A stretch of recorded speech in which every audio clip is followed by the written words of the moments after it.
Hola, ¿qué tal? Yo soy Alexis Jacobo y en este video vamos a hablar sobre las cuentas de mayor y la clasificación de dichas cuentas.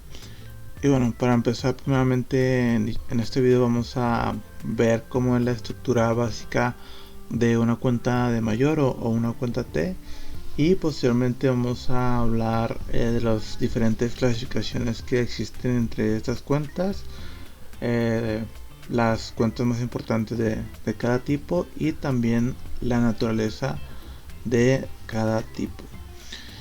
Y bueno, para empezar comenzamos con la cuenta de mayor, es decir, con la estructura de la cuenta T. Y a grandes rasgos esta sería, digamos, que la estructura. En primer instancia tenemos en la parte de arriba tal cual lo que viene siendo el nombre de la cuenta, que pues ya sea puede ser bancos, puede ser clientes, proveedores, cualquier cuenta, ¿no? Y posteriormente esta cuenta se divide en dos columnas, que básicamente es el debe y el haber. El debe, en términos simples, es el lado izquierdo y el haber es el lado derecho. Así de simple. Con que las identifiques como izquierda derecha, pues ya sabemos que es el debe y el haber. Después, ya que identificamos cada columna, posteriormente tenemos nuestros cargos y nuestros abonos. Estos en sí ya vienen siendo las transacciones que realiza la empresa. Y bueno, tenemos dos columnas básicamente porque contablemente se requiere registrar tanto los aumentos y las disminuciones de cada cuenta. Y bueno, estos aumentos y disminuciones van en estas dos columnas, pero si aumenta o disminuye depende de la naturaleza de cada cuenta en sí, ya que en algunas ocasiones nosotros puede que hagamos un cargo, pero este cargo sea un aumento, o en otro tipo de cuentas este mismo cargo va a ser una disminución. Pero como les digo, esto depende mucho de la naturaleza de cada cuenta, que esto lo vamos a ver ya más específico en la clasificación de dichas cuentas. Y bueno, como dijimos, el cargo van del lado izquierdo, ya son, digamos, que las transacciones de la empresa, y se colocan en el debe.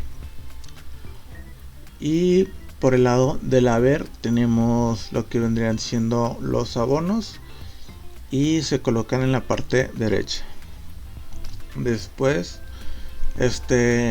tenemos los movimientos, tanto el movimiento deudor, tanto el movimiento acreedor. Y básicamente estos dos apartados serían las sumas de los movimientos. Por ejemplo, en el movimiento deudor es igual a la suma de los cargos o a la suma de los movimientos que estén en el debe. Y por el otro lado, el movimiento acreedor es igual a la suma de todos los abonos o igual a la suma de todos los movimientos del haber. El término deudor y acreedor también es muy importante para la naturaleza de las cuentas, ya que básicamente existen dos naturalezas, que puede ser naturaleza deudora o naturaleza acreedora. Y dependiendo de la naturaleza se va a tener un saldo, que es el siguiente punto. Si la cuenta tiene una naturaleza deudora, entonces el saldo de esa cuenta forzosamente siempre va a ser deudor. ¿Y cómo se saca el saldo? Bueno, el saldo básicamente es la diferencia del movimiento deudor y del movimiento acreedor. Suponiendo que la cuenta tiene naturaleza deudora, siempre el saldo va a ser deudor, y por lo tanto el movimiento deudor, el que está en esta parte, siempre va a ser mayor al movimiento acreedor.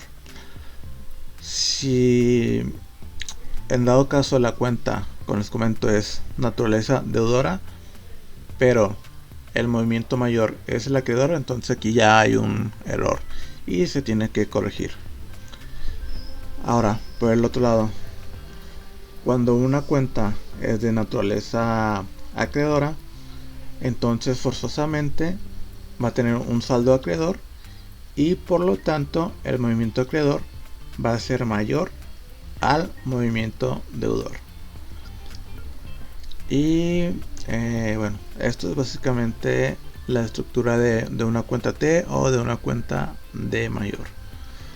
Después, ahora sí, seguimos con la clasificación de las cuentas, que básicamente les puedo mencionar que existen 6 clasificaciones. La primera clasificación son las cuentas de activo.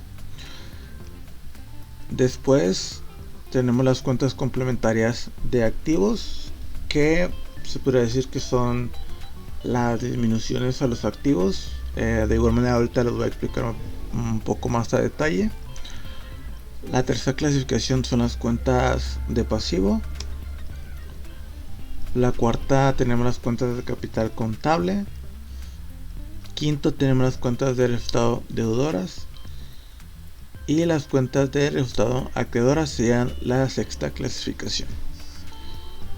Y bueno, sí, pues digamos que esta numeración pues fue la que yo consideré más fácil para la explicación, pero pues ya dependiendo de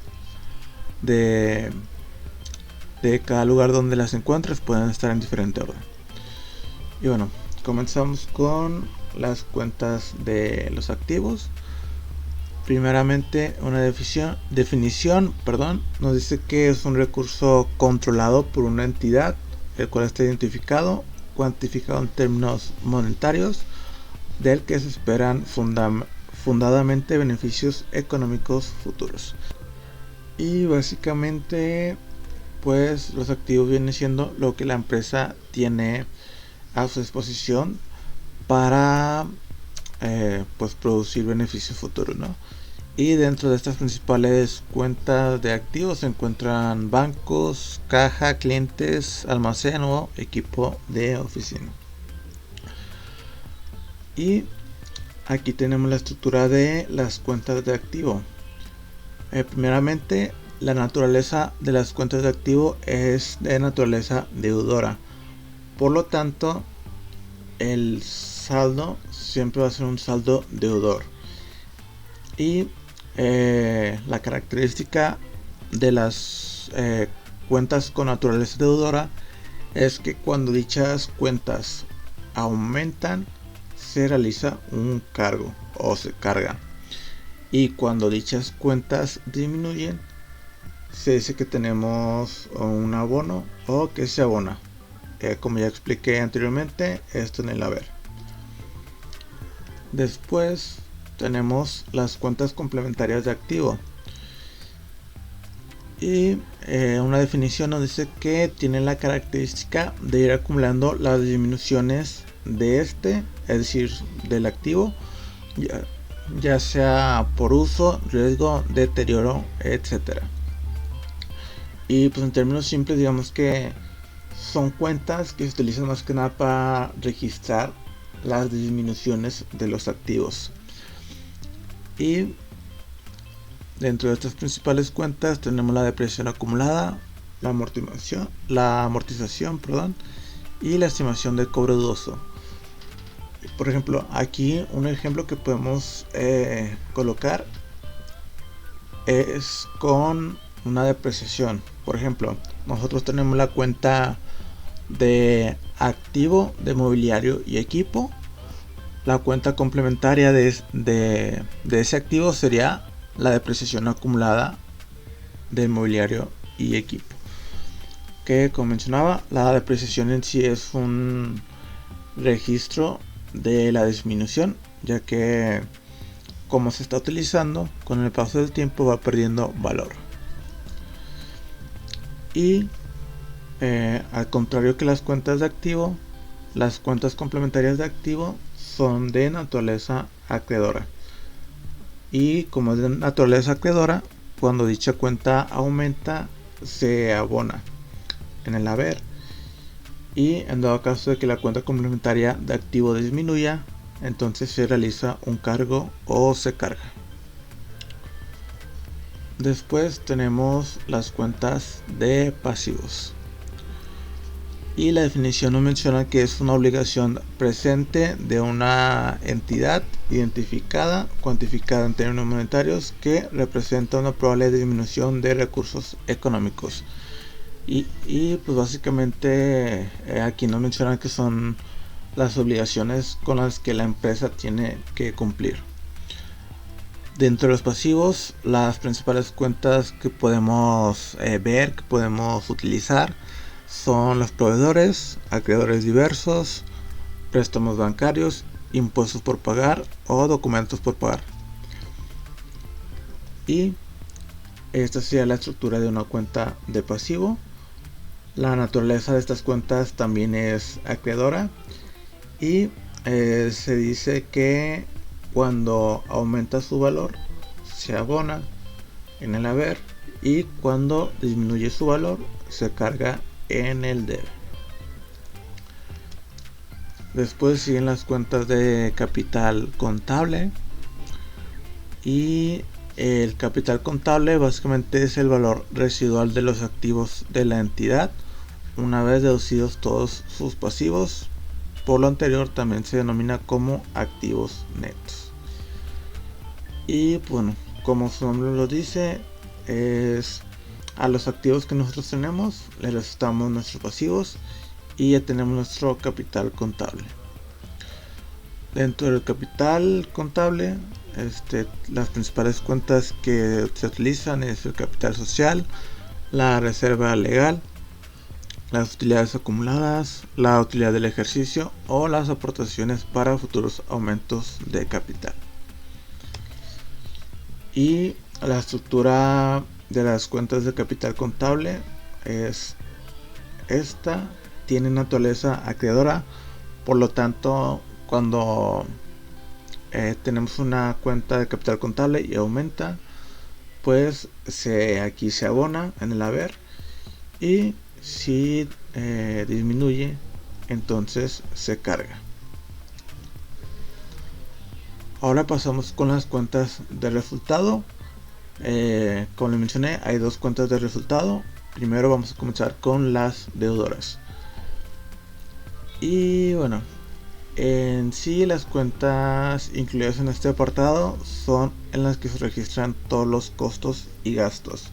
Básicamente aquí se registran lo que la empresa gasta o las disminuciones en cuanto a pues a dinero o cosas similares, ¿no? Dentro de las principales cuentas de las deudoras, tenemos el costo de venta, tenemos gastos de venta, gastos de administración, gastos financieros y otros gastos. Y aquí está la estructura de las cuentas de las deudoras, que como su nombre lo dice, la naturaleza de estas cuentas es deudora. Y por lo tanto cuando aumentan se cargan y cuando disminuyen se abonan. Después tenemos las cuentas del estado acreedoras, que pues se podría decir que son la contraparte de las anteriores, ¿no? Y por lo tanto se puede decir que las cuentas incluidas en este apartado son en las que se registran todas las ventas o también todos los ingresos que tiene una empresa. Y bueno, las principales cuentas pues en este caso son tres, que la primera y la principal son las ventas. Después tenemos los productos financieros, que los productos financieros también se puede tomar como si fueran los intereses que estemos ganando nosotros. Y otros productos, que dentro de otros productos se puede tomar como la venta de mercancías dañadas o o de productos que no se van a vender igual, sino que se van a vender con un menor costo o con un menor precio al público, y por eso se considera como otros productos. Y la estructura de las cuentas de resultado acreedoras, como su nombre lo indica, tienen una naturaleza acreedora, y por lo tanto cuando tenemos una venta, por ejemplo, y esta venta aumenta, entonces se realiza un abono porque está aumentando. En cambio, si se disminuye, se estaría haciendo un cargo. Y bueno, en este caso pues podría disminuir por algún reembolso que pida el cliente. Entonces aquí ya estaría disminuyendo y se estaría rebajando la cuenta de ventas. Y bueno, esto sería todo por el video de hoy. Gracias por ver. De igual manera les comento que en la parte de abajo va a haber un link a Drive. En ese link viene un catálogo de cuentas un poco más extenso. En dicho catálogo pues ya está dividido como que en activos, pasivos y básicamente todas las clasificaciones que vimos, que les puede servir mucho para comenzar con esto de la contabilidad. Y bueno, si llegan a tener alguna duda me lo pueden dejar aquí abajo en los comentarios y yo con gusto les responderé. Y bueno, sin más por el momento, espero que tengan buen día. Hasta luego.